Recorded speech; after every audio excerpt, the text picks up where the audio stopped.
but it would be nice for them to finish out the homestand with a win, take a day to get some R&R, and then start in Cincinnati on Tuesday night and stay very close right through Memorial Day, heading towards July 4th, and of course the All-Star break. And if you're with anywhere in this near striking distance of first place, then you can start some hot stove stuff, talking about maybe going out and getting the big bopper or the pitcher or something.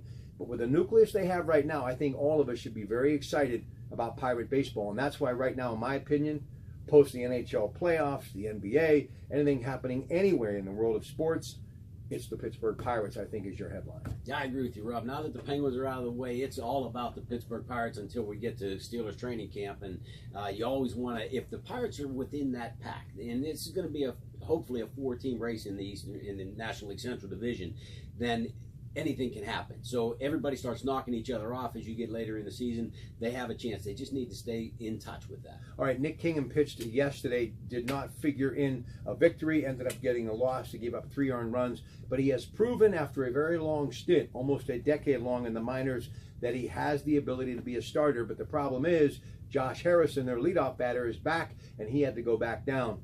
So we know what Harrison brings to the table. He is the spark plug. He kind of gets the engine revved up. He's very exciting to watch, especially once he gets on the base pads. But what about Nick Kingham and his future? I think you got to find a way to get him back. Well, and they very likely will do that. I think you got a right-hander in the bullpen who's just not performing very well. They're trying to move Contos around, and every time he's showing up now, he's just not able to do it. I think that will be the next odd man out. They wanted to maybe get Kingham back down just because he's not going to be able to pitch for another 4 days anyway, so that gave him a little bit of timetable to play with so they could send him down, get Harrison back and active, and then if even for the next time in the rotation, they could get Kingham back. Listen, we've had a little appetizer here and there, but I think the main course still to come is going to be pretty good when you think about Dickerson and what he's done, what Moran has done, and now Gung back on the mend, and he has a big bat. He's proven it in the past. I think the Pirates are sitting pretty good right now. Yeah, almost an embarrassment of riches, which is unusual to say with the Pirates organization. But yeah, we probably have too many guys that are major league talent to fit onto a 25-man roster. Last thing I'll leave you with, and we'll say goodbye, and don't forget we're here every Sunday 11 to 1.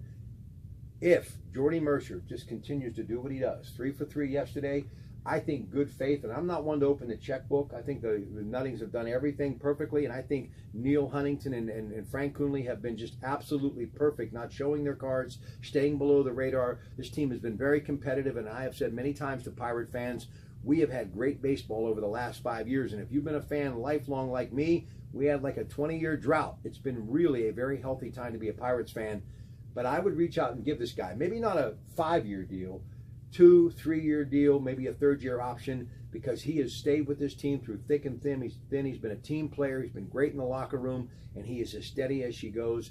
And yesterday was just another indication. He's a veteran.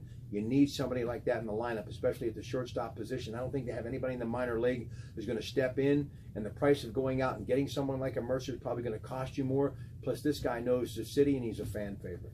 Yeah, and you use the term steady as he goes, and I think that's the biggest thing that you get out of Jordy Mercer is every day you put him out there, you know what you're going to get. And it's consistency. He makes the routine play very well. He doesn't make the flashy play, but generally speaking, you don't need the flashy play. You need to make sure that if there's a ground ball to short, you're going to get the out. Ladies and gentlemen, Greg Diolis Law Vantage Management Group, Rob Pratt, thank you so much. And don't forget, Coons Quality Foods for the Memorial Day holiday. They have everything that you need. A little charcoal for the grill, a little steak for the grill, and just about anything else in the way of snacks and your favorite soft drinks. And let's face it, when I think picnic time, I think Coons Market. After all, they are a special place in your neighborhood, a real Pittsburgh tradition. Good afternoon from KDKA Radio in Green Tree, Pennsylvania.